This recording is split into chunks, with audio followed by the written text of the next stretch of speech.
highlight, we won't go through all of them because there's quite a bit actually. It seems like almost month by month there's news, whether it be the relationships towards revenue generation, whether it be with electric motorcycles, Motorino, e-sleds, you name it. There's a lot of different milestones you've hit and relationships you've met on top of building out this entire innovation center in Calgary.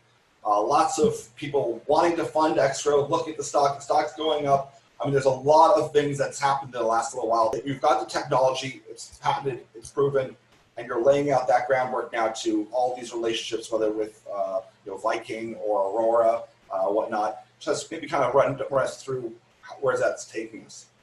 Yeah, so if you remember, when I started, one of the first things I put out there was that we would sign 8 commercial deals by the end of 2020. And unlike some of the strategies on the market today, Exro's strategy was really focused on proving proof of concepts and different applications to demonstrate how scalable we are and how versatile we are in the market. So we need a certain type of torque curve. We need to make sure there's a variable torque curve. Once we have that, we can really do a wide variety. So our market is huge. So that's the first thing that our deals really demonstrate. We have an electric bike, we have an electric snowmobile, we have an electric car, we have an electric motorcycle now. And the most recent deal with a great company, C Electric, is for an electric delivery van. So we've really been able to show the variety. Clean Seed Capital is a fantastic Canadian company that's working on a cart seeder. So where you're holding all the seeds, a big torque, really big, like a huge piece of construction equipment almost. And their product is just coming out of development. So we're really excited about doing that project with them. So we're really showing, right from a 2-wheel all the way up to this huge piece of agricultural equipment. The second thing, of course, is to start building our revenue pipeline and getting ourselves so that we can better connect to some of the larger OEMs on the market. And so we'll start to see our forecast. There's never a guarantee as we go through these processes, but our forecast is that we'll start to see revenue at the end of next year and just keep building our way up to better revenue over the coming years. And so the big ones for us are we're really excited about Clean Seed, Zero, and C Electric over the past few months. Those 3 deals in particular were ones that we've been working on for a long time, really demonstrate versatility of the product. They are companies that have products in the market today, so there's already existing products for us to go into and start to see that revenue with. So you'll start to see our first deliveries will be in November of this year. That one's actually into the Potentia project for the actual driver. The first stage of that delivery did go out at the end of June, and we're just waiting for them to receive it with customs and everything. With COVID now, logistics are not moving as quickly as we'd like, but we should get that into road test. So by the fall, we'll be doing a follow-up for the results of our first piece of equipment and delivering the electric gearing coil driver. And then the Zero motorcycle project will deliver in the first quarter of next year, and C Electric will deliver in the third quarter. So lots of big milestones for us in the coming months, lots of work.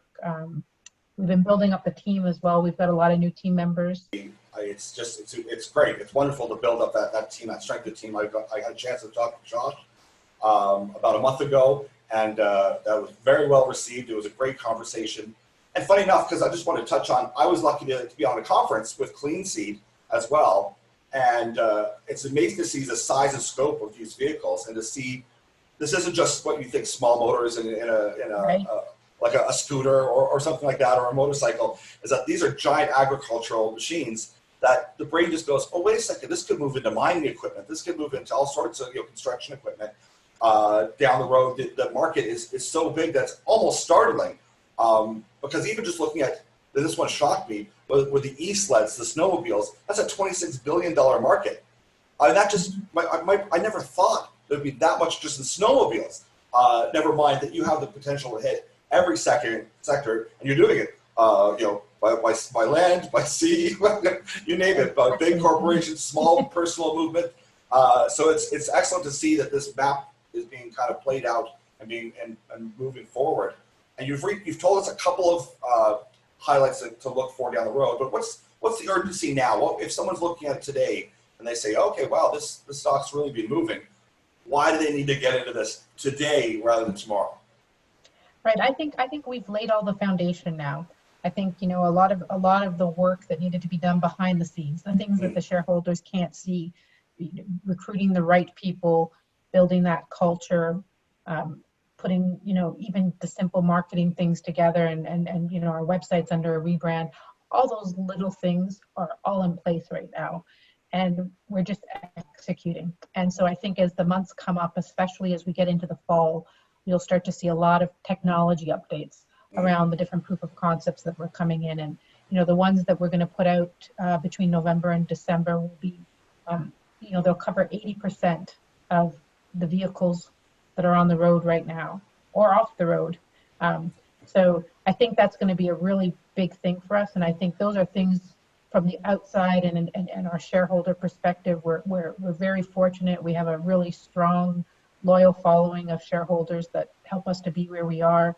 We're very thankful as a team for a recent oversubscribed raise that's really just allowing us now to put our heads down and just run and just do it. And I think that's really important.